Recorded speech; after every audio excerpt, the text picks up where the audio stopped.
I tell you who I wonder whether or not they think is a good thing for society, is the actual royal family. Because as a consequence of Rishi Sunak's national service announcement, royals could be forced to spend a year in the military or volunteer.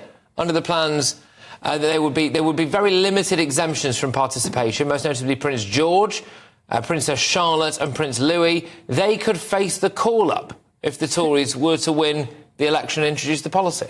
Right, well, let's now speak with royal commentator Richard Fitzwilliams about all this. Richard, yes, lots of headlines today saying royals could face national service. But how different is this from the actual status quo? Lots of royals do very much sign up to the military and do get involved with a lot of volunteering, as is their duty.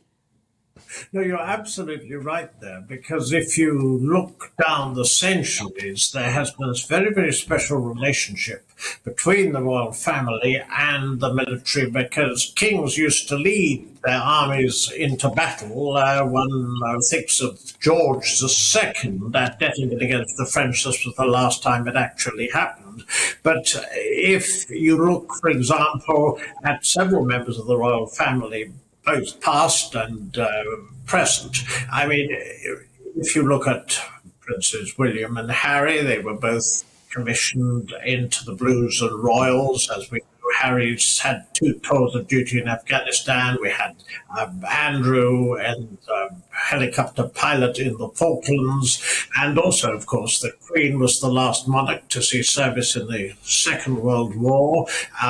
Prince Philip famously mentioned in dispatches at the Battle of Jutland in his element in the Navy.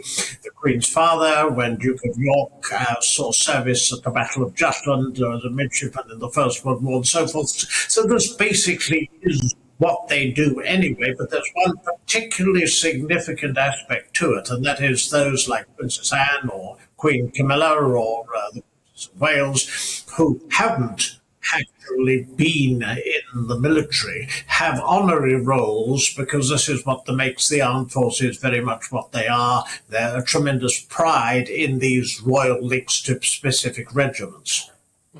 Yeah, exactly. I mean, there's also stuff, though, isn't there, like Prince William flying the air ambulance, and there's a heck of a lot of charity work that the royals do all the time. So when we see these headlines, like national service would make the royals serve, I think, well, the royals do national service. That's basically what they do, isn't it? So is the headline that there is no headline there?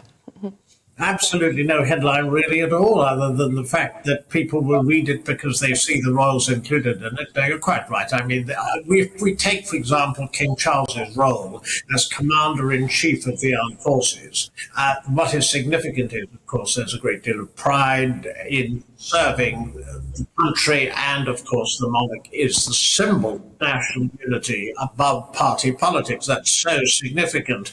But also it's a question of a role that's denied to others, and that too is very significant. So you've got so many members of the royal family who have these military links, and so many have seen service. And as you mentioned, I mean, Prince William, for example, only 2 months in the Navy, but we saw his commissioned into the Blues and Royals, the Army, and therefore that was followed by the RAF Search and Rescue, and then, of course, the East Anglian Air Ambulance. They do indeed serve the range of charitable activities, which is remarkable.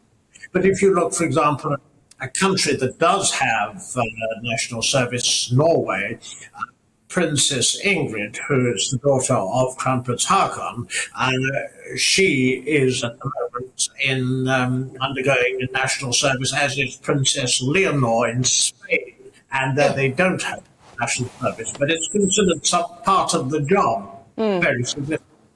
Well, thank you very much indeed for setting that out for us, sorting the fact from the fiction, as you do so well. Royal commentator Richard Fitzwilliams.